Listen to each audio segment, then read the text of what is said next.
ఇప్పుడున్న వర్ధమాన కళాకారులకి లేదా ఈ రంగంలోకి రావాలనుకుంటున్న వాళ్ళకి స్ట్రైట్ అవే ఏం చెప్పదలుచుకుంటున్నారు? ఇవన్నీ వాళ్ళ వాళ్ళ ఇష్టాన్ని బట్టి ఉంటుందండి. పట్టుదల ఉండాలండి. ఏదైనా సాధించాలి అన్నదా కోరిక ఉండాలి. కేవలం ఇది చేద్దాం అనుకోవడం సరిపోదు. అది చేసేటప్పుడు దాని వెనక చాలా అవసరం. అంటే దాన్ని సాధించాలి అన్నటువంటి పట్టుదల అవసరం. కేవలం ఇష్టపడితే లాభం లేదు. చాలా కోసం కష్టపడాలి చాలా.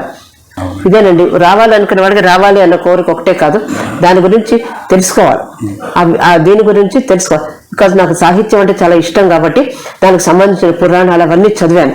ఏమీ చదవకుండా సాహిత్యం గురించి తెలుసుకోకుండా ఏదో పాత్ర వేసేద్దాం అంటే సరిపోదు, సాధ్యం కదా.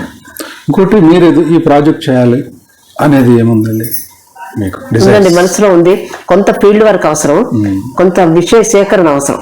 అవన్నీ రాస్తే రాయడం మొదలెడతాను. రాస్తే చాలా అద్భుతమైన పుస్తకం అవుతుంది.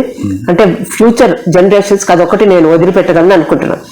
ఖచ్చితంగా మీరు అనుకున్నవన్నీ కూడా చేయాలండి, నెరవేరుతాయండి. ఖచ్చితంగా నేను ఏదో ముఖస్తుతిగా అనడం కాదు, మీ యాక్టివిటీ కానీ, మీరున్న యాక్టివిటీ లేదా మీలోని సంకల్ప బలం అంటారు కదా, అది ఖచ్చితంగా నెరవేరాలని మనస్ఫూర్తిగా నేను కోరుకుంటున్నానండి. బట్ అన్నిటికీ గురువులు దేవుడు అండి, గురువుస్ అండ్ గాడ్, వీళ్ళ ఆశీర్వాదం ఉంటుందని నేను నమ్ముతానండి.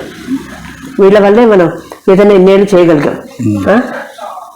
ఇది ఈ పరిస్థితి నుంచి కూడా వాళ్ళే మనం గట్టిన వేస్తారని నమ్ముతున్నాను. ఎందుకంటే వాళ్ళ పేరు నిలబెట్టారంటే ఉండాలి కదండి మాలాంటి వాళ్ళు. నిలబెట్టారు కనుకనే కూచిపూడనగానే మద్దాలి ఉషా గాయత్రి గారు అనే పేరు వినబడతా ఉంటుందండి. దానికి ఎంత ఓపిక కావాలి, ఎంతో సహనం కావాలండి. దశాబ్దాల పాటు నిరంతర కృషి, శ్రమ, అంకితభావం, ఈ మూడు ఉంటే కానీ మీ స్థాయికి రావడం కష్టం అండి. ఎవరైనా సరే మీరు సాధించారు 100%.